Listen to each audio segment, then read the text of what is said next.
الأسماء يا من هو الله ومن لا يسمى ذلك الاسم إلا هو ومن كل ما نشكوه يا رب عافنا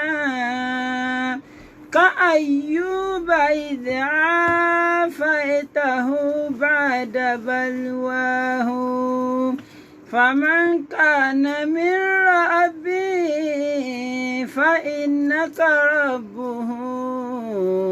ومن كان من مولاه فإنك مولاه فأنزل علينا المن يا من بمنه على قوم موسى أنزل المن والسلوى على قوم موسى أنزل المن والسلوى أعوذ بالله من الشيطان الرجيم بسم الله الرحمن الرحيم a kí gbogbo àwa mùsùlùmí káàkiri àgbáńlá ayé pẹ̀lú kíkí tó dára jùlọ tá a padà mọ́ fi kíra wa nínú ọgbà àlìjánà pẹ̀lú ògo Ọlọ́run wípé assalamu alaikum wa rahmatullahi wa barakatuhu. A kíra wa ní kíkí ọlá yìí tí ó padà mọ́ wúlò fún wa ní ọ̀la àlìjánà pé ìkẹ́ Ọlọ́run kó mọ bẹ́ẹ̀ ní kọ̀ọ̀kan wa gbé Allahumma amin. A kí yín káàbọ̀ sí eré tó yín ètò wa Al-Basira èyí tó máa ń gorí atẹ́gùn ní dédé àsìkò tí a wà yìí. Ẹ jẹ́ kí a farabalẹ̀ ká fọkàn mọ́ bá ìdánilẹ́kọ̀ọ́ náà lọ gẹ́gẹ́ bí ìṣe wa. Àwọn sáàdù wa tí wọ́n máa ń fún wa ní oúnjẹ ẹ̀mí lọ́sọ̀ọ̀sẹ̀ wọ́n ti wà ní ìkàlẹ̀ kọ́lọ̀ ń jẹ́ kí a rí wọn pẹ́. Àwọn náà ni Fadilatu Sheikh Alhaji Sulaimon Ibraheem Esa Oke. Àwọn náà ni wọ́n tutù kọ́ wá sítalẹ̀ fún wa kọ́lọ̀ ń jẹ́ kẹ́mi wọ́n gùn fún wa. Bismillah. A'udhu billahi minash shaitanir rajim. Bismillahir rahmanir rahim. Alhamdulillahi wassalatu wassalam ala al-mab'uth rahmatan lil alamin sayyidina Muhammadin sallallahu alayhi wa sallam wa ala alihi wa ashabihi wa man salaka maslakahu wa naja manhajahu ila yawmin la yanfa'u fi imalun wala banun illa man ata Allah biqalbin salim wa ba'd. Adúpẹ́ lọ sí ọ̀dọ̀ Ọlọ́run. Alhamdulillah. Ọlọ́run ọba tí ó ṣe wá ní mùsùlùmí òun náà lọ́ba tí adúpẹ́ fún. À ń tọrọ àlékún ìkẹ́ àlékún ìgẹ̀ fún aṣíwájú ẹ̀dá annabi wa Muhammad sallallahu alayhi wa sallam. Ìkẹ́ Ọlọ́run kó máa bá annabi àti àwọn ará ilé rẹ̀ àtàwọn sàhábà rẹ̀ àti gbogbo àwọn mùsùlùmí tí à ń tẹ̀lé ojúpọ̀nà tí annabi wa sallallahu alayhi wa sallam tó filẹ̀ títí ó fi di ọjọ́ tó jẹ́ pé la yanfa'u fi imalun wala banun. Owó ọmọ kò ní ṣàǹfààní tó bá dijọ́ náà illa man ata Allah biqalbin salim. Àfẹn tó bá pàdé Ọlọ́run ọba àlékọ́lá Allah kò níbi ọkàn tó lákùn bí ẹbọ ṣíṣe àti ìwà nifaq. À ń fi àánú Ọlọ́run àfi ń bẹ lọ́run àdánwò tí yóò bá wa tó fi jẹ́ yí pé nǹkan ọba àlékọ́lá ọ̀fẹ́ òun láàmú sí kọ́nà ọba àlékọ́lá kọ́ láwà kún bẹ́ẹ̀. À ń kí gbogbo ẹ̀yin olùgbọ́ wa nílé pẹ̀lú kíkí tó jẹ́ yí pé òun náà ni ó wúlò láyé òun náà ni ó tó padà wúlò tó bá dijọ́ ìgbéra kíámà. Ipe assalamu alaikum wa rahmatullahi wa barakatuhu. Wa alaikum assalam wa rahmatullahi wa barakatuhu. Gẹ́gẹ́ bí a ti ń súnmọ́ Ramadan tí Ramadan náà súnmọ́ ẹnì kọ̀ọ̀kan wa tó jẹ́ yí pé lónìí Ramadan kù ọjọ́ 11 àbí ọjọ́ 12 tàbí ká sọ pé ọjọ́ 11 àbí ọjọ́ 10 ní ó jẹ́ báwọn torí pa àti bọ́ sí òní ní 18 tá a bá ń kà ní títí pé a fẹ́ kà ní tó common láàrin ara wa ṣùgbọ́n àti bọ́ sọ́ndì 19 nínú Sharia Islam ṣùgbọ́n lónìí Wednesday àti kún Wednesday báyìí tá a bá gbà pé àti bọ́ sí Thursday àti bọ́ sí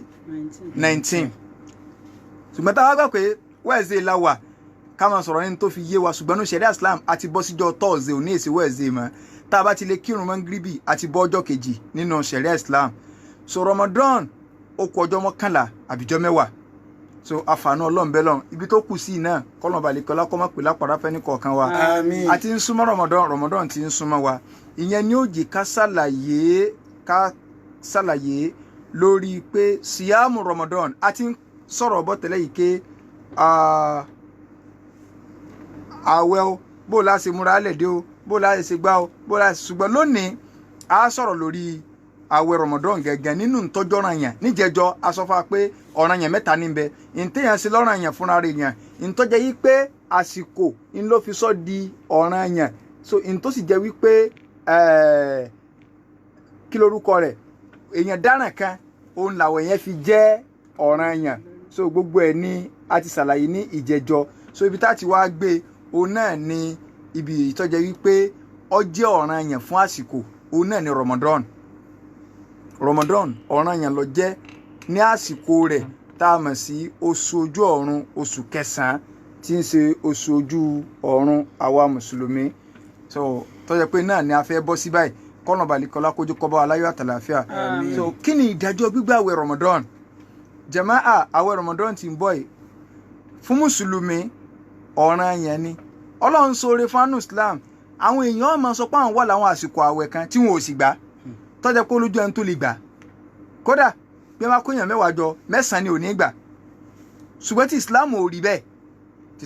bẹ́ẹ̀ so tó jẹ́ pé ẹ̀sìn tọ́lọ́run yọ́nú sí látòkè sánmà tí èsì kódà bí wọn ọ̀sẹ̀ sọ fún yàn pé àsìkò gbó la wà o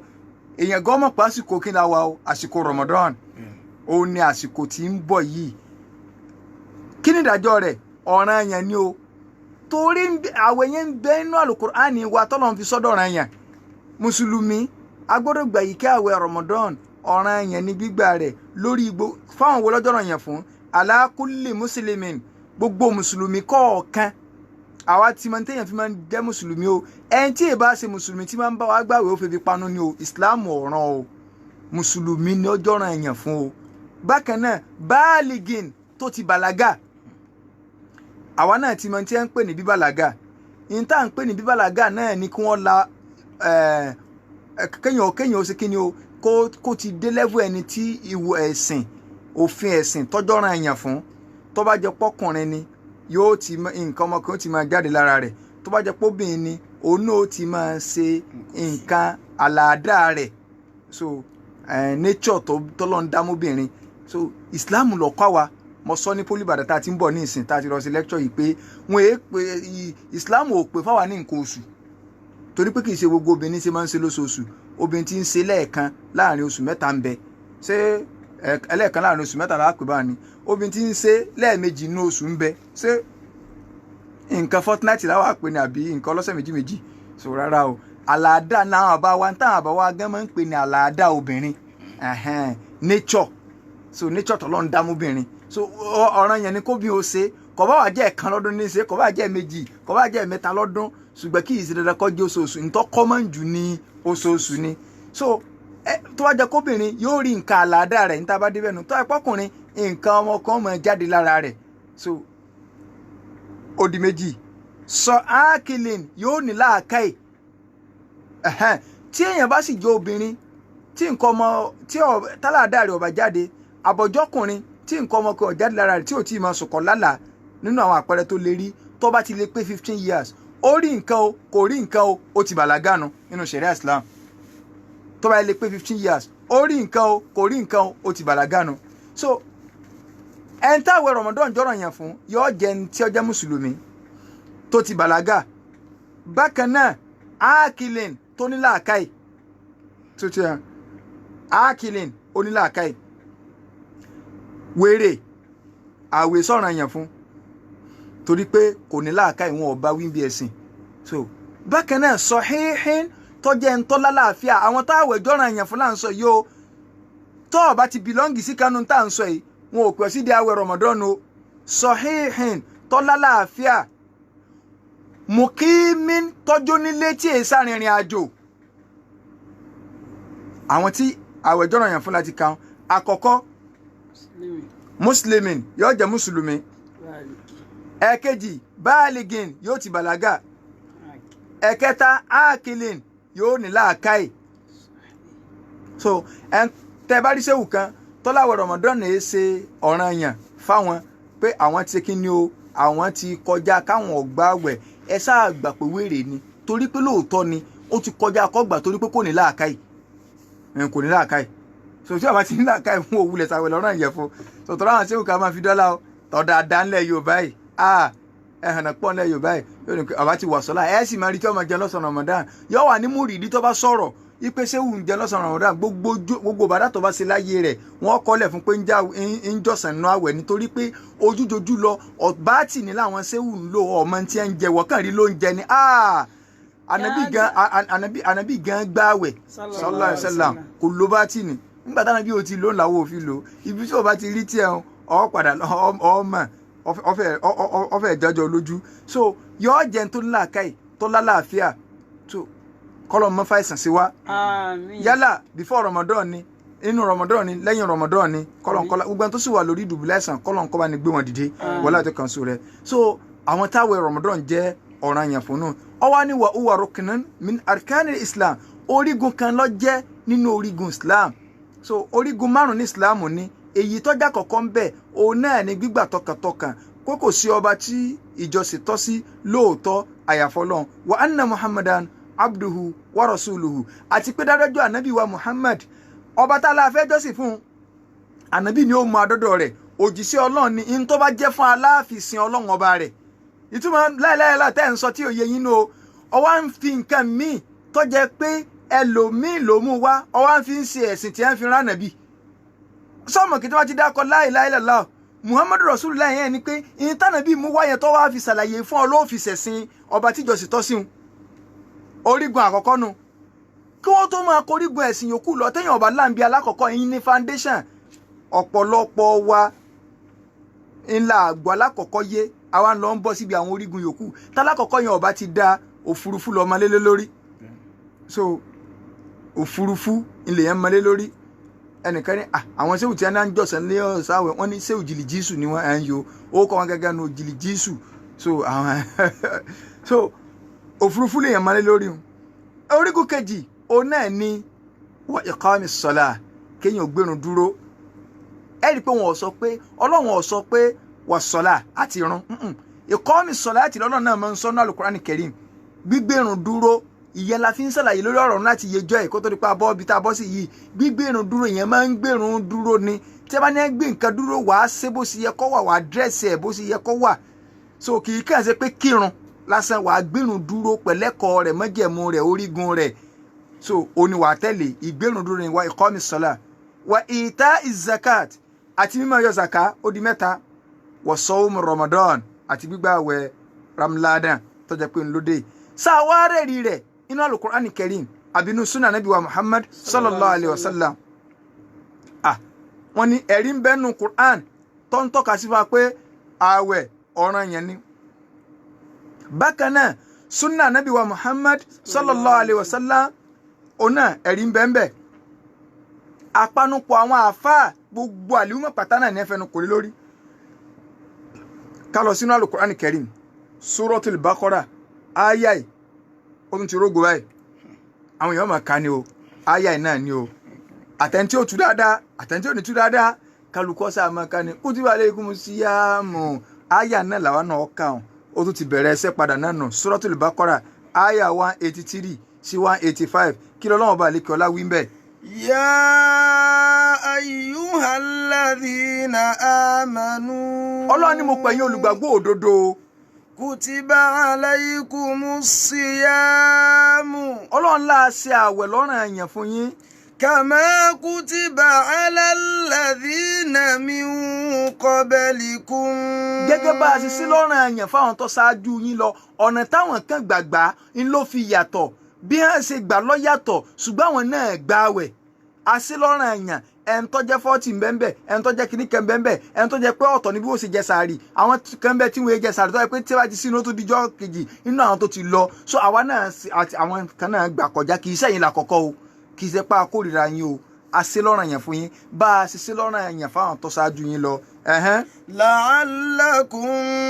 tattaqun. kẹ́ẹ̀lẹ́ bá a jẹ́ni tí yóò pàyà Ọlọ́run ọba la'allakum tattaqun kẹ́ẹ̀lẹ́ bá a jẹ́ni tí yóò bẹ̀rù Ọlọ́run ọba òun ni o ìbẹ̀rù Ọlọ́run ni Ramadan gbé wá nígbà tá a bá débi àwọn ẹ̀kọ́ rẹ̀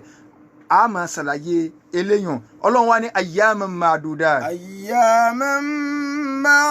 ma'dudat. àwọn ọjọ́ rẹpẹtẹ ni ọjọ́ tó ló ń kà ní kì í ṣe gbogbo ọjọ́ ni ẹ fi gbà ọjọ́ tó ló ń kà náà ni ayyaman ma'dudat kì í ṣe gbogbo ọjọ́. ayyaman ma'dudat faman kana minkum maridan aw ala safarin. Ọlọ́run wá ní ẹni tó bá wá jẹ́ páláìsàn nínú yín àbọ̀bá tiẹ̀ wà lórí ìrìn àjò tí àjò yẹn tó bá sì gbà àwẹ̀ ńbẹ̀ tí yóò nílà. iddatun min ayyamin ukhar. Ọlọ́run ní àwọn ọjọ́ míì tó bá já àwẹ̀ ńkọ́ lọ gbà láwọn ọjọ́ míì tó yàtọ̀ sọ́jọ́ tí inú Ramadan yẹn kó mújọ́ míì kọ́ lọ gbà. wa 'ala alladhina yutiqunahu. Ọlọ́run wá ní ṣé wàá rà wọn tí wọ́n bá wá lágbára láti gbà àwẹ̀ wọn o nígbà táwẹ̀ kọ́kọ́ dé tọ́lọ́run kọ́kọ́ sọ́dọ̀ràn yẹn ó wà optional tètè Ọlọ́run ló ń ṣe lọ́ràn yẹn o tó ti yé báyìí ọwọ́ gbé wá optional pé ṣùgbọ́n àwọn kan bẹnu tí wọ́n bá lágbára lórí tẹ̀fsírì méjì tí ìtumọ̀ kínní ní ọ̀nà méjì làwọn àfáà máa ń gbà tu ìtumọ̀ alákọ̀ọ́kọ́ ni mo fẹ́ sọ yìí lórí àwọn kan tí ẹgbẹ́ yìí pé àáyà yìí o mansukha ni pé wọ́n ti parẹ́ so Ọlọ́run ní wa 'ala alladhina yutiqunahu àwọn tí wọ́n lágbára láti gbà á nínú yín wọ́n lè ṣe kí ni o fídíyà tún ta'amu miskin. So wọ́n lè máa bọ́ aláwẹ̀ ọwọ́ optional tó bá wù ọ́ gbà àwẹ̀ tó bá sì wù ọ́ bọ́ aláwẹ̀ níbẹ̀rẹ̀ àwẹ̀ ni nígbà tó Ọlọ́run kọ́kọ́ bẹ̀rẹ̀ ìdájọ́ pé ẹ gbà àwẹ̀ Ọlọ́run ní tó bá wù yín ẹ gbà tó bá sì wù yín ẹ máa bọ́ yẹn kẹ́ ẹ fi dípò àwẹ̀. faman tatawwa'a khayran fahuwa khayrun lahu. Ọlọ́run lẹ́nu tó bá wá tún ṣe pẹ́pẹ́ fúrú fóun Ọlọ́run eléyìí náà lóore tó bá gbà á tó ti yé báyìí tó bá ti pẹ́pẹ́ fúrú tó tún bá àwọn èèyàn tó ṣe tàtà wá tó Ọlọ́run olóore fún ṣùgbọ́n wa anta sumu. wa anta sumu khayrun lakum. kẹ́ ẹ wá gbààwẹ̀ yẹn gangan kẹ́ ẹ mọ̀ wulẹ̀ máa bọ́ yẹn ń ló lóore fún yín o níbẹ̀rẹ̀ ọ̀rọ̀ nu ṣùgbọ́n lórí ìtumọ̀ mi wa 'ala alladhina yutiqunahu àwọn àfáà kan ní pé yutiqunahu yẹn ni pé bil mashaqqati àwọn tó lágbára láti lè gbààwẹ̀ ṣùgbọ́n yóò kónira bá wọn ìnirú àwọn tí ń fọmọ lọ́yàn àtàwọn tí wọ́n lóyún abẹ́ni tó ní ulcer permanent sickness wọ́n ní lọ́lọ́wọ́n bá àlékè ọlá ń sọ ń bẹ̀ wọn Ọlọ́run láwọn ti wọn o kí wọ́n máa ṣe kí ni o kí wọ́n máa bọ́ aláwẹ̀ ni so àwọn kan túbà so ká á padà bọ́ bẹ́ẹ̀ bí ọ̀rọ̀ tafsir nígbà bá dijọ́ mẹ́jọ so tásàrà yẹ ṣùgbọ́n tá a fẹ́ lò ní pé Ọlọ́run wá ní shahru Ramadan alladhi unzila fihi al-Qur'an. Ọlọ́run ní shahru Ramadan oṣù Ramadan so tá a wà yìí tá a fẹ́ bọ́ sí ó ní wọ́n sọ alukur'ani kalẹ̀ oṣù kur'ani ní oṣù alukur'ani tí wọ́n sọ kur'ani kalẹ̀ gangan lóṣù àwẹ̀ tí wọ́n bá ní wọ́n sọ kur'ani kalẹ̀ ẹlòmíì wà mọ̀ ká sí bí ẹni 23 years lànà bí ló láyé sallallahu alaihi wasallam ṣé ogun 23 years wà ní kur'ani fi wá sínú àwẹ̀ nìkan ní wá ń wá rárá lil kur'ani nuzulani sísọ̀kalẹ̀ méjì ní ń bẹ fún alukur'an sísọ̀kalẹ̀ àkọ́kọ́ tó sọ̀kalẹ̀ láti Lawhul Mahfuz níbi tí ẹn kọ kádàrá sí lókè lọ́hùn tó wá sí Baitul Izza ọ́fíìsì Ọlọ́run tó nẹ́ẹ̀sì sáyé níjọ́ tí ó sọ̀kalẹ̀ òru Ramadan ni ó wá jòrú Lailatul Qadri lọ́lọ́run sọ̀kalẹ̀ ní jumlatan wahida lẹ́yọ kan náà lódidi ni à ń sọ̀kalẹ̀ láti Lawhul Mahfuz yẹn wá sí Baitul Izza ó wá jẹ́ ìjọ́ Jímọ̀ lóru Ramadan nínú oṣù Ramadan láti ọ́fíìsì Ọlọ́run tó wá nẹ́ẹ̀sì sáyé òun ibẹ̀ ni wọ́n ti wá ń mú wá díẹ̀díẹ̀ ala hasabili waqa'i wal ahdath lóòdì wọn tí bá ń ṣẹlẹ̀ àwọn ìṣẹ̀lẹ̀ tí bá ń ṣẹlẹ̀ ni wọ́n mú wá díẹ̀ tó fi pé odidi 23 years so ntó lè bọ́nu Ramadan wà ń bẹ̀ ntí ò lè bọ́nu Ramadan wà ń bẹ̀ so but sísọ̀kalẹ̀ yẹn Ọlọ́run wá ní oṣù Kùránì tí ẹ̀ ń sọ̀kalẹ̀ lódidi láti ọ̀run lọ́hùn wá sí ọ́fíìsì Ọlọ́run tó nẹ́ẹ̀sì sáyé ó ní kí ni ó ní aṣọ àlùkùránì kalẹ̀ nínú Ramadan lásọ̀kalẹ̀ arọ láti ń bẹ fún èyàn á máa mọ ọlá nǹkan pẹ̀lú inú àwọn nǹkan tá a mọ̀ pé nǹkan lọ́lá òun náà ni nǹkan èèmọ̀ tó bá ṣẹlẹ̀ lásìkò ìgbà náà tàbáwọn èèyàn ńlá tó wà ń bì kan so wà máa fadlul arja'i illa rijaluha. wà máa fadlul arja'i illa رجالها وإلا فلا فضل لترب على ترب وإلا فلا فضل لترب على ترب. àfààní wa máa fọ́dún lẹ̀ àrìjáì ìlà rijaluha kò sí ọlá kankan fún ilẹ̀ kan àwọn tí bá ń gbénú ìlú ni ó dìtàmí tá a fi máa pọ́n lu yẹn lé náà so àwọn èèyàn tí bá ń gbé ẹ̀kẹ́ ọmọ àwọn tí ń gbé bẹ̀ ní lágbájá tàmẹ̀dùn nǹkan ẹ̀kan so yèèpẹ̀ ibì kan yàtọ̀ síbì kan náà èèyàn ni máa ń kọ́ lábàbì kan so bákan náà ìṣẹ̀lẹ̀ tó bá ṣẹlẹ̀ láwọn àsìkò kan àbárò àwọn èèyàn tó bá wà ń bẹ̀ ọwọ́ pé alukur'an ọ̀gá tírà tọ́lọ́run sọ kalẹ̀ ibi onú oṣù tọ́lọ́run sọ kalẹ̀ oṣù yẹn dọ̀gánù ọlọ́run sọ alukur'an kalẹ̀ tọ́jọ́gà gbogbo òwe pátá ọwọ́ àfihàn ọ̀gá màláíkà tí ń ṣe Jibril wá sí ọ̀gá àwọn ànábì ọlọ́run tí ń ṣe ànábì sallallahu alaihi wasallam nínú ọ̀gá oṣù nínú ọ̀gá òru nínú ọ̀gá ọjọ́ ọwọ́ afáwọn àlùmọ̀ tọ́jọ́gà fún gbogbo àlùmọ̀ kàtá ìyẹn àwọn àlùmọ̀ ànábì wa sallallahu alaihi wasallam so ọlọ́run wá ní lásọ alukur'an kalẹ̀ hudan linnas ọ̀nà mọ́lọ̀ jẹ́ fún gbogbo èèyàn ń bá fẹ́ tàpọ̀ ọ̀nà mọ́ ń bẹ́ o hudan linnas ọlọ́run wá ní wa bayyinatin minal huda wa bayyinatin minal huda wal furqan àlàyé ló tó jẹ́ fún ọ̀nà mọ́ bákan náà ó tó wá jẹ́ wal furqan in tí máa ń ṣòpinya láàrin irọ́ àtòdodo. فمن شهد منكم الشهر ẹnikẹ́ni àwọn àfáàní ayàtọ̀ lọ́run fi sọ àwẹ̀dọ̀ràn yẹn gangan nu ẹnikẹ́ni tí oṣù bá ti bá láyé falyasumhu kó yá gbà o kò sọ̀rọ̀ pé máa bọ́ aláwẹ̀ mọ́ wọ́n ní àyà ìgangan lọ pàtòkè yẹn rẹ pé ntọ́ wá ń sàlẹ̀ yẹn lọ́rùn pé anybody ń gbà pé ọmọlágbára ti gbà wá máa bọ́ yẹn ń gbà mọ́ tó bá ti bọ́ ọ láyé fáliyẹ̀sùmù ṣé mùsùlùmí ni ọ́ onílàákàì ọlálàáfíà ó lé ni ọ́ èsàlejò fáliyẹ̀sùmù wàá gbà ni o nọ́mbà túláàsì ni o kì í ṣe nọ́mbà fẹ́fẹ́. ومن كان مريضا أو على سفر ọlọ́run ní ń bá wá jẹ́ láìsàn nù yín àbọ̀wá wà ní àlà sáfàrí àbọ̀wá wà ní ìrìn àjò. فعدة من أيام أخر kó yá gbà kọjá kó wá gbà padà níjọ́ mi tí ẹ ṣèjọ àwẹ̀ mọ́. يريد الله بكم اليسر ọlọ́run ní yuridu Allahu bikumul yusr èmi ọlọ́run ìdẹ̀kùn ni mo wá fún yín wallahi nínú àwọn usulu ṣẹ̀ríà àwọn ìpìlẹ̀ tí wọ́n mọ ṣẹ̀ríà mọ̀ tí wọ́n mọ òfin Islam lé lórí òun náà ní at-taysir ìrọ̀rùn ni inú kọ̀sọ́ isu ṣẹ̀ríà jẹ́ àwọn kọ̀sọ́ isu ṣẹ̀ríà àti islamiyya inú àwọn features and characteristics of ṣẹ̀ríà tá a fi mọ̀ islamic law òun ni wípé òfin Islam àtẹ̀síìrù ni ẹnìkan ò ní mẹ́sìn yìí le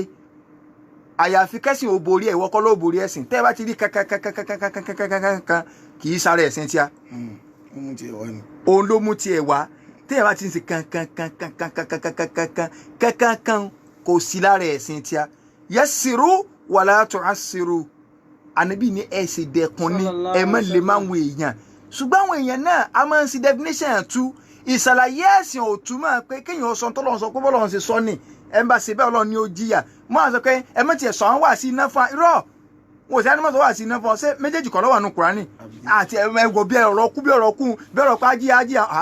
irọ́ o bashiran wa nadhiran nàbí o máa fún wọn rò dùnú sì máa kìlọ̀ ya ná fún wọn ọ gbọ́dọ̀ máa pa kan bí èèyàn bá wá pa kan tọ́jà yí pé gbogbo àkóró láàlì jẹ́ náà ni ẹ ṣàjọ ń tara yín náà ni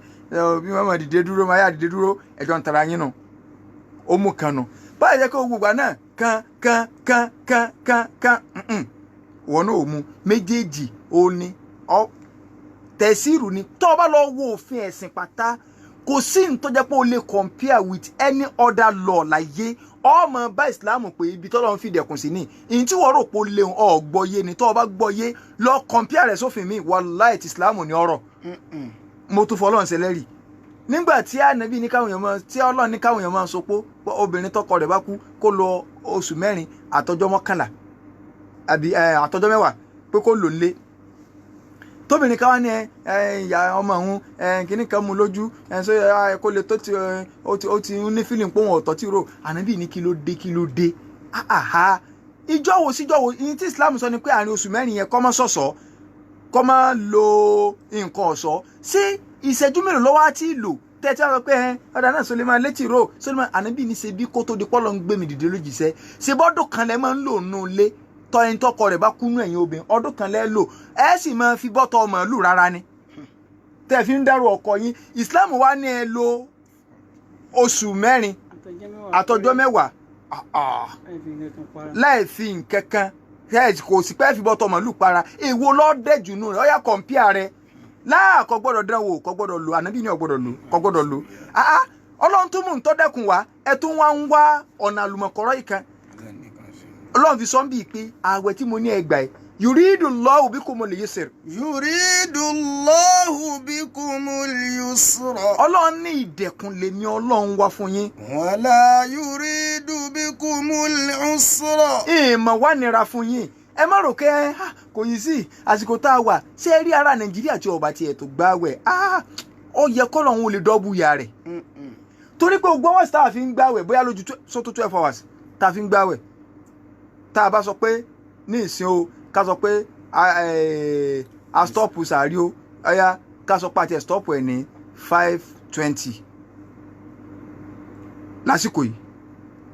pé a stop ẹ̀ ní 5:20 àbí ok láti 5:20 ká sọ pé 10 minutes to 7 ìsínú ti tó ká sọ pé 10 minutes to 7 ìsínú ti tó how many hours inú ká tẹ̀ gbé ká sọ pé 5, 6, 7, 8, 9, 10, 11, 12 àbí 8 hours inú 1, 2, 3, 4, 5, 12 hours àbí. Ẹ̀rọ tábà gbé láti ká gbé láti 5 o'clock àbí 5, 6, 7, 8, 9, 10, 11, 12 8 hours inú. So as the 12 bound 1, 2, 3, 4, 5, 6, 7 bí 11 hours àbí ònà nígbà tá a wá ń fi 11 hours tá a fi ń gbáwẹ̀ àbí 11 hours kò kò 12 hours o à ń fi 11 hours a fi ń gbáwẹ̀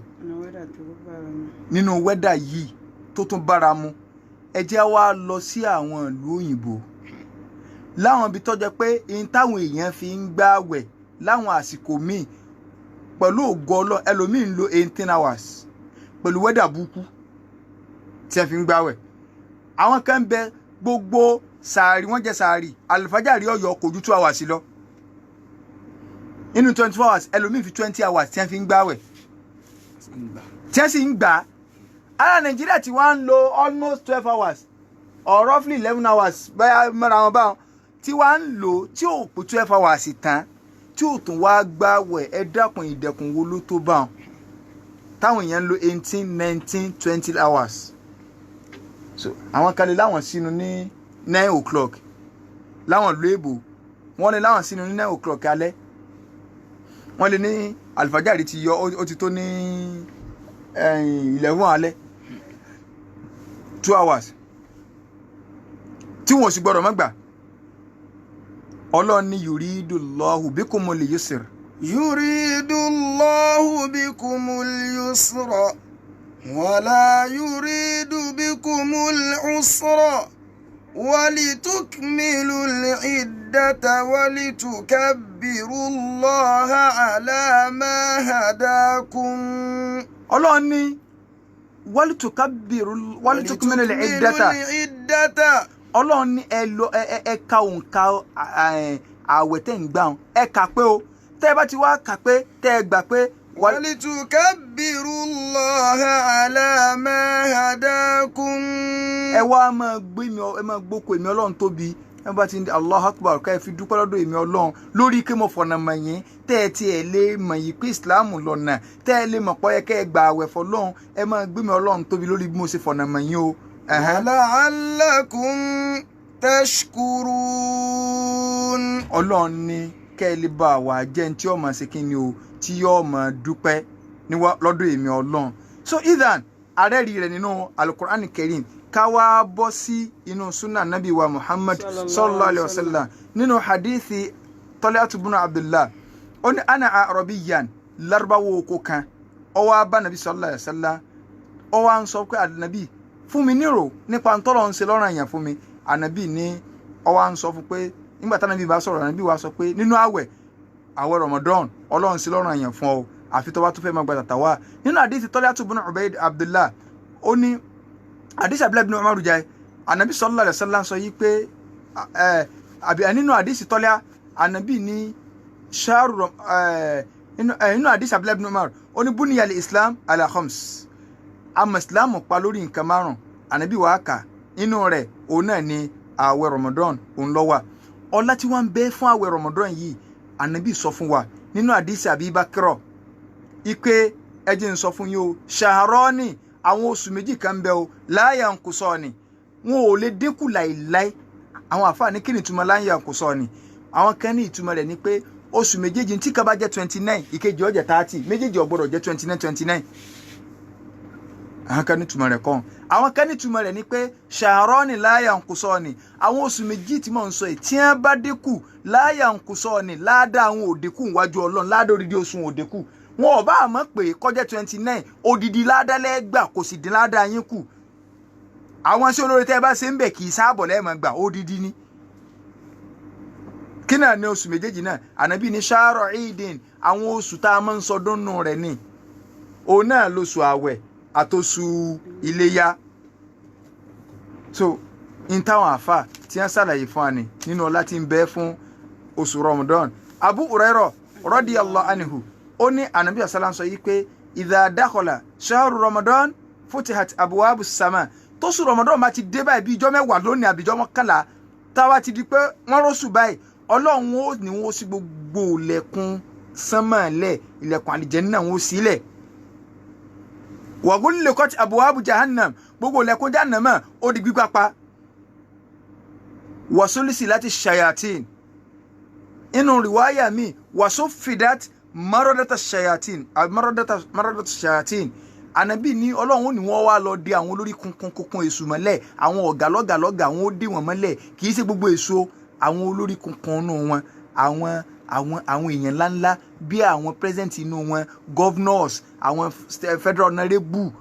èṣù náà ní gbogbo àwọn cabinet ohun gẹ́gẹ́ tó jẹ́ president wọn ó dè àwọn mínísítà rẹ̀ àwọn sẹ́nítọ̀ rẹ̀ àwọn federal honorable rẹ̀ àwọn governors rẹ̀ wọ́n ó dè wọ́n á ṣẹ́ka àwọn wẹ̀rẹ́ ńlẹ̀ bí àwọn chairman local government àwọn councillor inú èṣù àwọn ni wọ́n ṣẹ̀kù torí pé kì í ẹ má máa ṣe àdísì tún pé tó bá ti di Ramadan wọ́n ti dé gbogbo èṣù mọ́lẹ̀ gbogbo èṣù wo ní wọ́n dé mọ́lẹ̀ àwọn èèyàn máa ṣe èṣù náà ṣùgbọ́n tẹ́ bá rí tí ń ṣiṣẹ́ èṣù wẹ̀rẹ̀ ní ìdàlámù kì í sórí jìnnà mọ́ àwọn èṣù wẹ̀rẹ̀ ní ìdàlámù so wọ́n ti di àwọn ọ̀gá mọ́lẹ̀ bí àwọn sẹ́nítọ̀ nǹkankan so táwa sì ní ká lọ academic line wọ́n ti dé fíìsì mọ́lẹ̀ wọ́n ti dé deputy registrar wọ́n ti dé registrar wọ́n ti dé bursar wọ́n ti dé rector wọ́n ti dé gbogbo àwọn dean faculty wọ́n ti dẹ̀ mọ́lẹ̀ ọwọ́ káwọn HOD so àwọn tó kù lẹ́nu so ntànàbí sọnù sallallahu alaihi wasallam ànàbí ní as-salawatul khams ṣe ẹ̀rí ìrun wákàtí márùn tẹ́ ń wọ́n wal-jumu'a ila as-salawatil khams àbí as-salawatul khams wal-jumu'ati ila jumu'a wa Ramadan ila Ramadan mukaffiratun lima baynahunna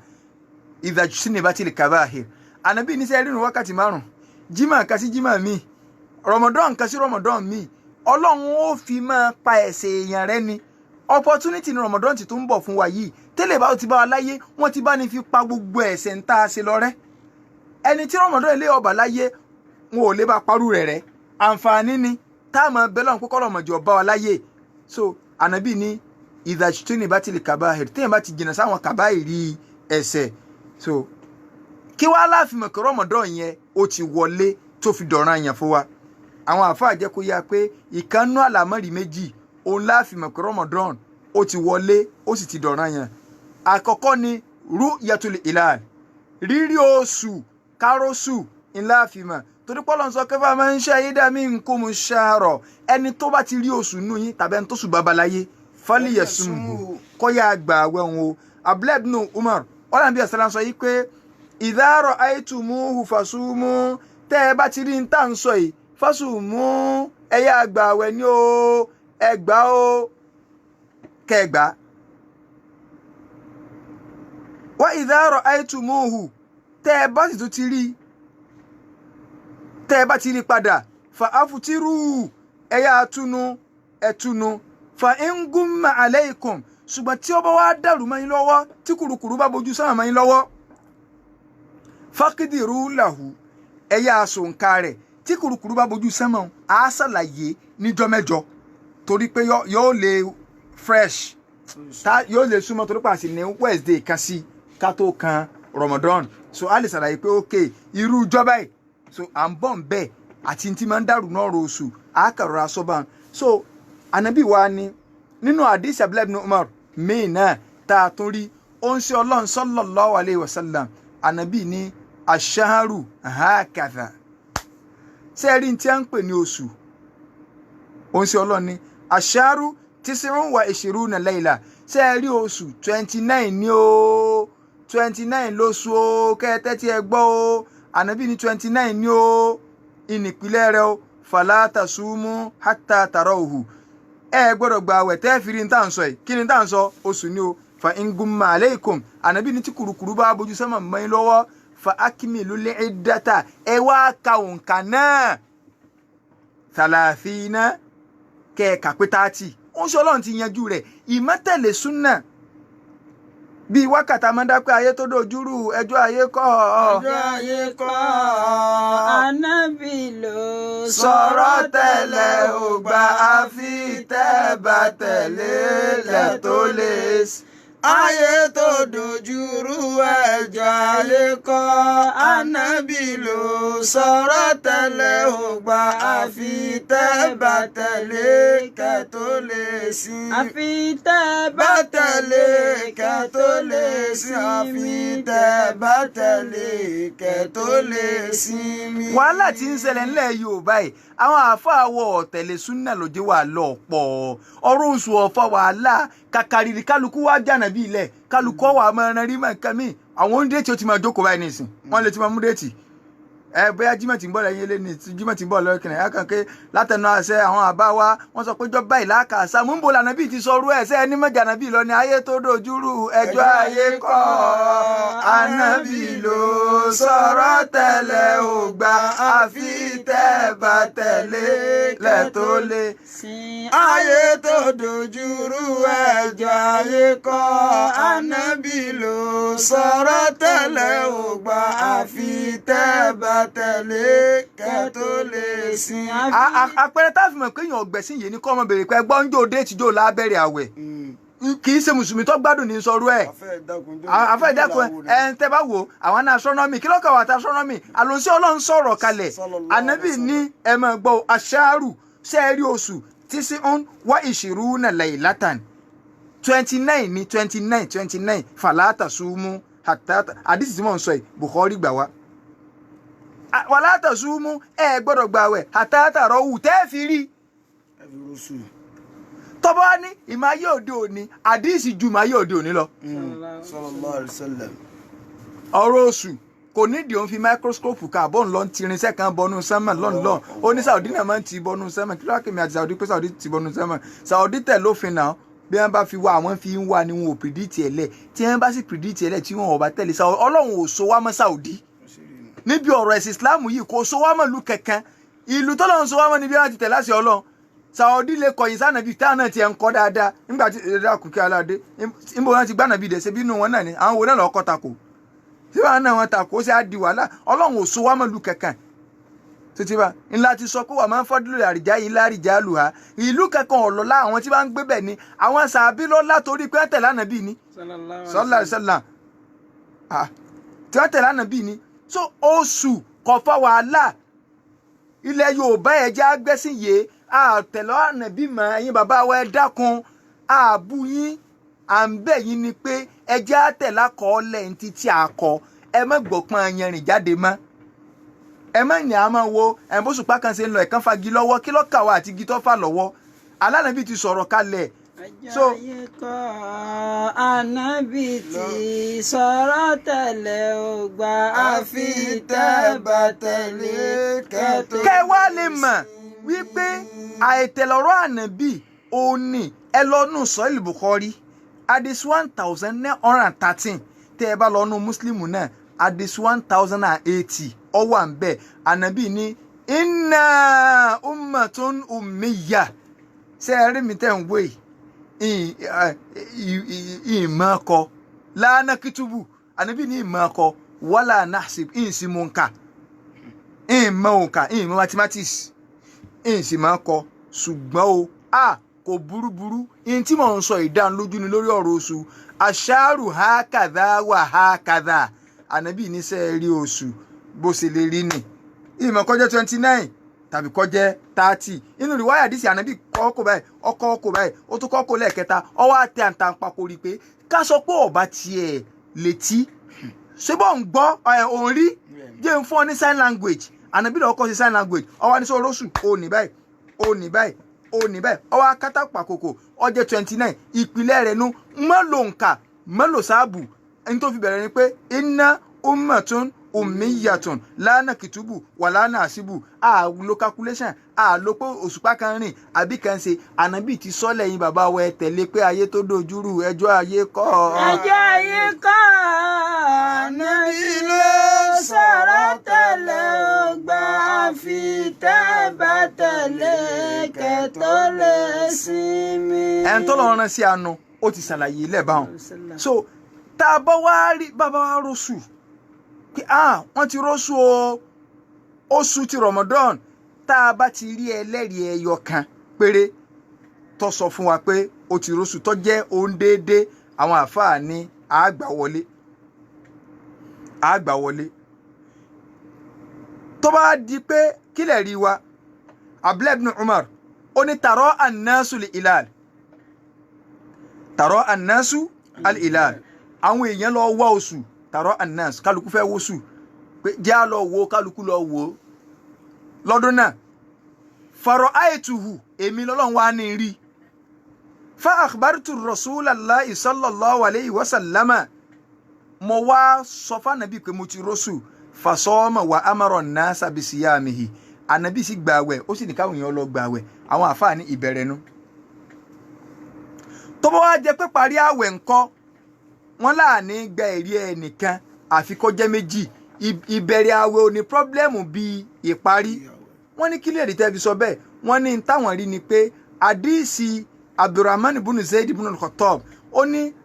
anna asahaba nabi sallallahu alaihi wasallam hadathu àwọn sàbí ànàbí ni sọ fún òun yìí pé ànàbí ní súnmú li ru'yatihi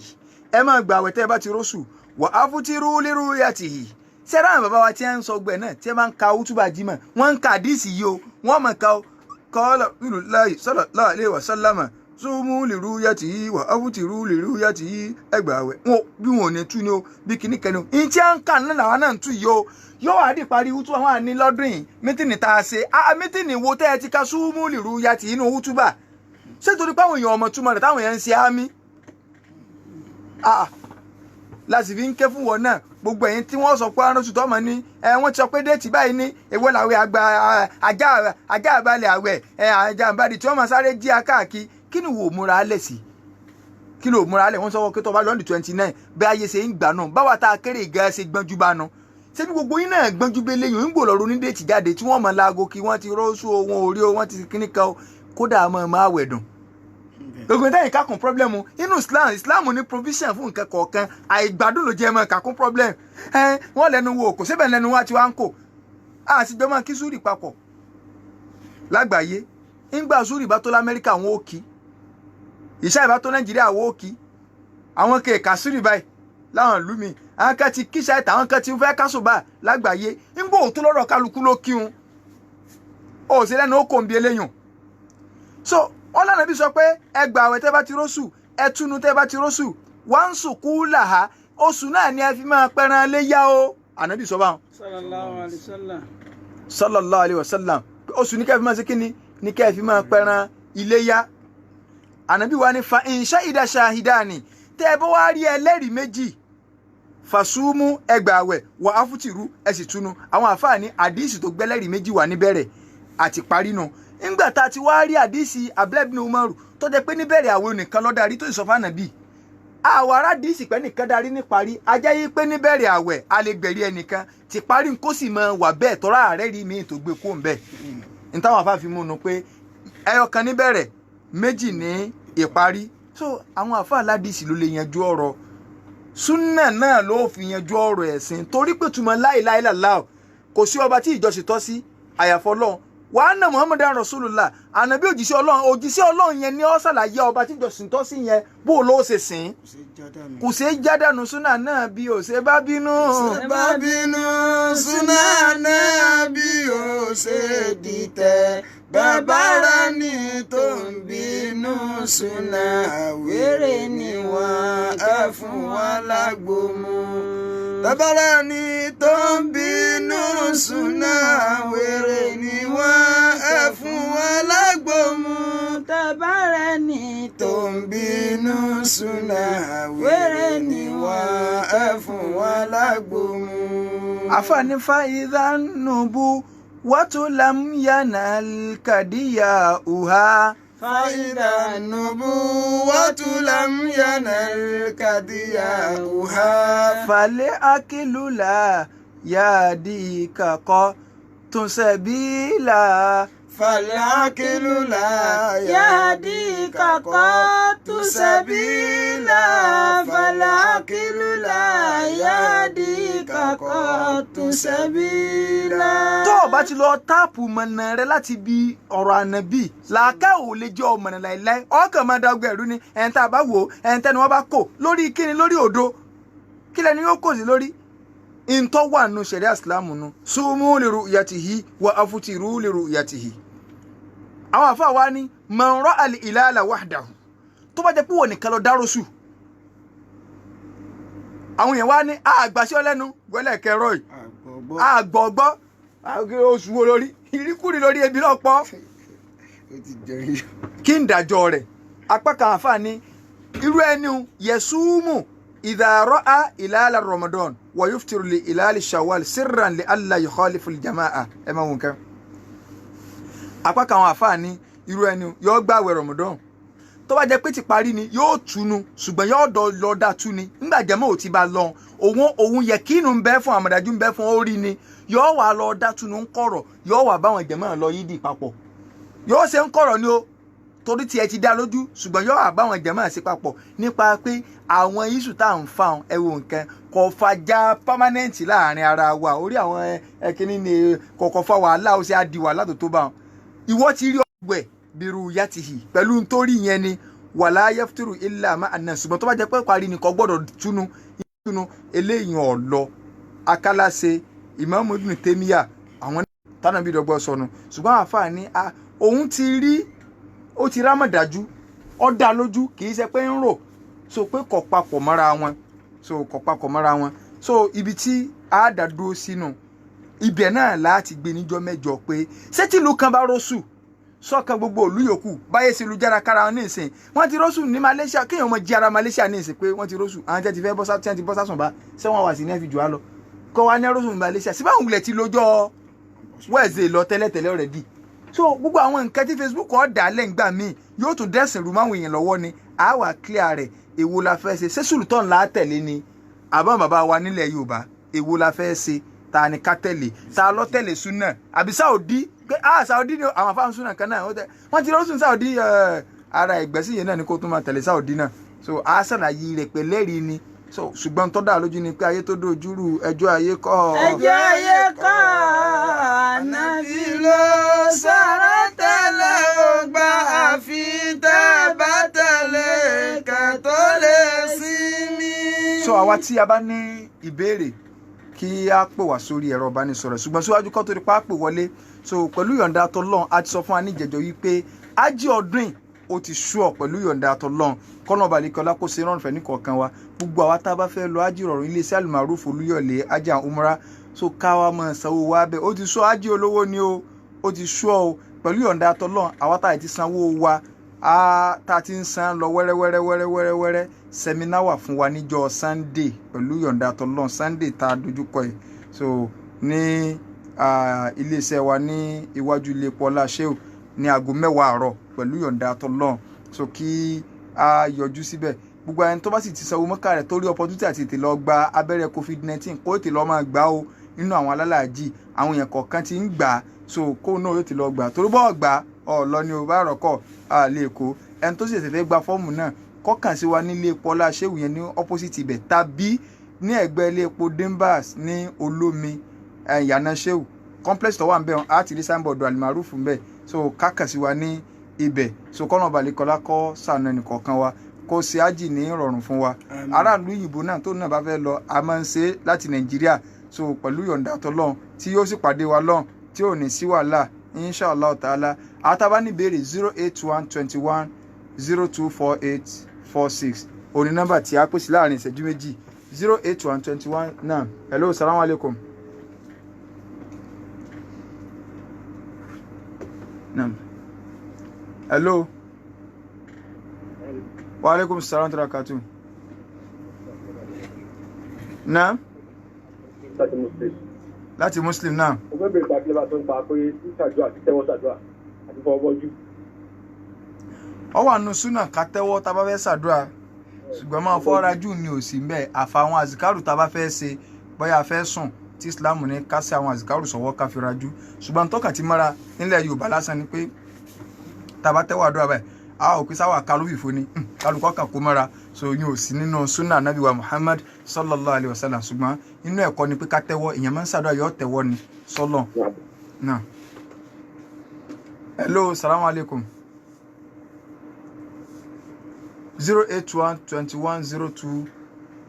08121024846 081 hello 21024846 náà.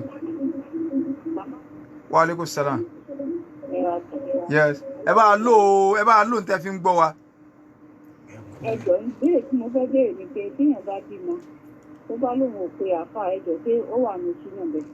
Wọ́n lè sọ ọkọ ọmọ ara rẹ̀ tó bá lóun ọ̀pá fà kò wulẹ̀ sọ mọ́gàn owó kéde kan kó dé làásán náà lè yóò náà so bá àáfà sí wà tó ń bá gbó kọmọ tó wò kó àlùbáríkà pé kó ń bò ń fẹnu àlùbáríkà gbé jáde so ìwọ kí sáfà ti ń lọ ẹbú o so ti yẹ bá gbọ́ ọlọ́pọ̀ tá à ń ṣe tí wọ́n àmọ́ wá ran bí rẹ owó kọmọ ti há sórí tẹ́ǹtì gbogbo eléyìí tí ó sì nú ẹ̀sìn gan tẹ́lẹ̀tẹ́lẹ̀ bàbá ọmọ lè sọ ọkọ ọmọ ara rẹ̀ so kò sáburú ń bẹ̀ tó bá sì pa àwọn àfáàtò dún wọn nú kò sáburú ń bẹ̀ so kò lórí pa kankan nínú ẹ̀sìn bòṣe kò lórí pa kò ní kọ́ ọmọ mọ́lá àlùbáríkà ẹ̀hún gbogbo mọ́gọ̀ owó kọ́mọ sáré owó kọ́mọ ọ̀ranjú owó kọ́mọ ojókòó gbogbo eléyìí so kódé làásán ni àwọn àfáà nídìí owó ni kọ́lọ̀ ń kọ́ sànù wa kọ́lọ̀ ń kọ́ láàdọ́kà ọ̀ṣọ́ rẹ̀ kọ́wọ́lá gbọ́nà la ilaha illallah so inshallah tó bá tó di